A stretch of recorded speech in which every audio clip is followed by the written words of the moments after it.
Once upon a time, there was a grand kingdom known as Ayodhya in India. There lived a wise and noble king named Dasharatha, who was always adorned with the finest robes and gold jewelry.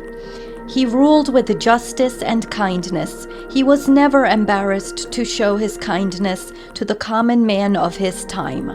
But as time went on, King Dasharatha thought deeply about the fact that he had no heir to his throne.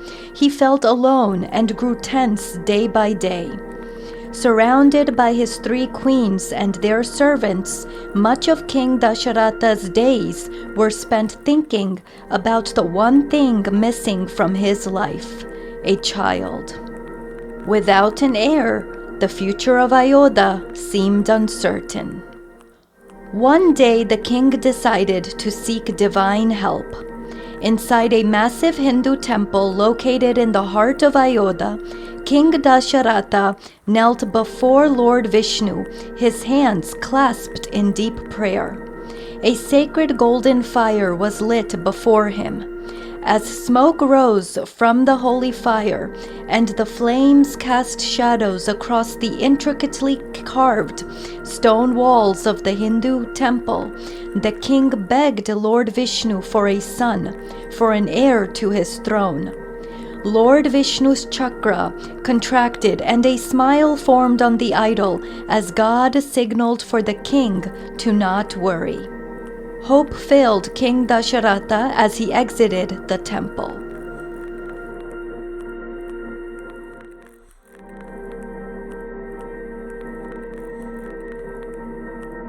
He turned to the great sage Vashishta, who advised him to perform a sacred ritual, the Putrakameshti yagna, to seek the blessings of God for children. Dasharatha invited the powerful sage Rishyasringa to lead the yagna. The king made elaborate preparations, ensuring that the ceremony was performed with utmost precision, inviting scholars, sages, and priests from far and wide. As the sacred flames rose high, the gods in the heavens took notice. Celestial beings or devas also took notice of the earthly king's yagna. They were compelled to surround Lord Rama. They begged God with great fervor to please stop the treacherous demon Ravana's wrath.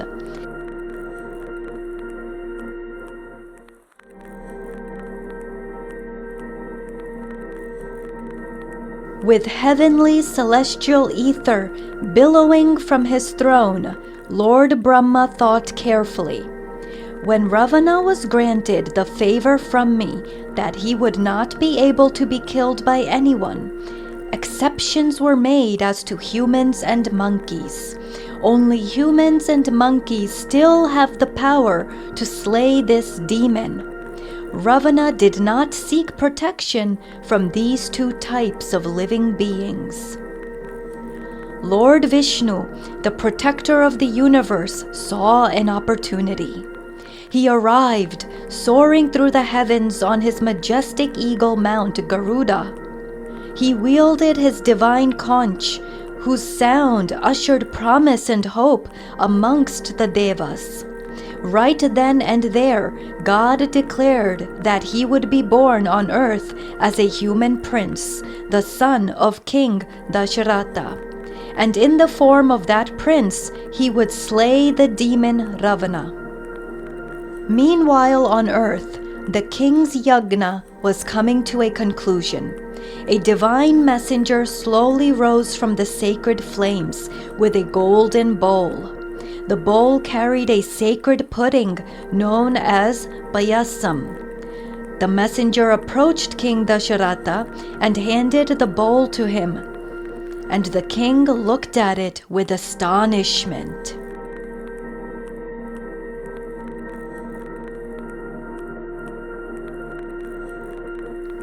The messenger advised the king to listen intently and carefully to his instructions for the sacred pudding because the king could not afford to make any mistake.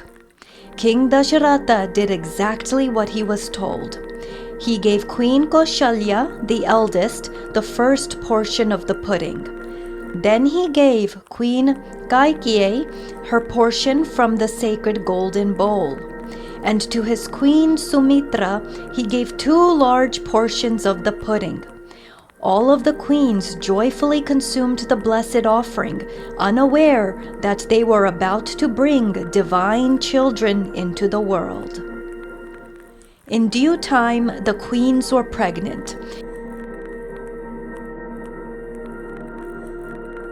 King Dasharatha looked up and clapped his hands in gratitude and immense joy. Ayodhya buzzed in anticipation for the arrival of the newborns. More time passed, and eventually Queen Kaushalya gave birth to a son, Rama. A divine light surrounded his birth as he was the Lord. The light surrounded his mother.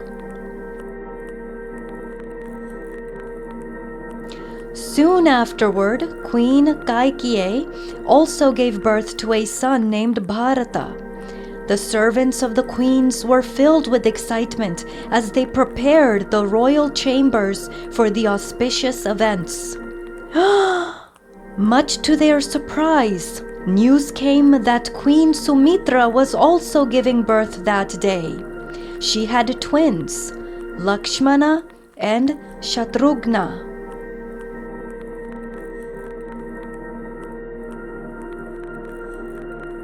King Dasharatha, alongside his queens, cradled his newborns.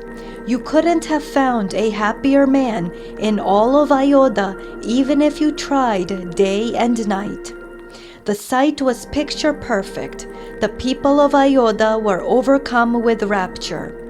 The streets were adorned with flowers, and musicians played festive tunes. Gifts and sweets were distributed, and the entire kingdom basked in the glory of the newborn princes. Astrologers of all statuses studied the stars and declared that the king's children were destined for greatness.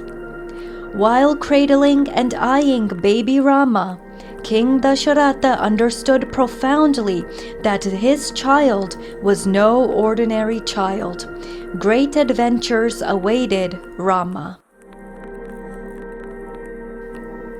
As Rama grew up, he tried to make the bow and arrow his own and master archery.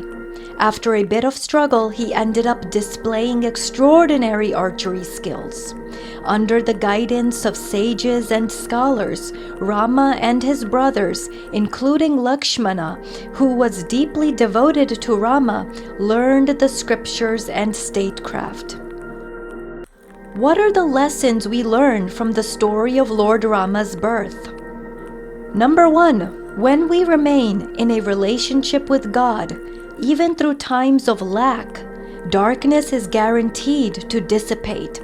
No matter how much the dark forces of sadness, disappointment, and even immense patience want to capture us, we must stick with God. Lesson number 2.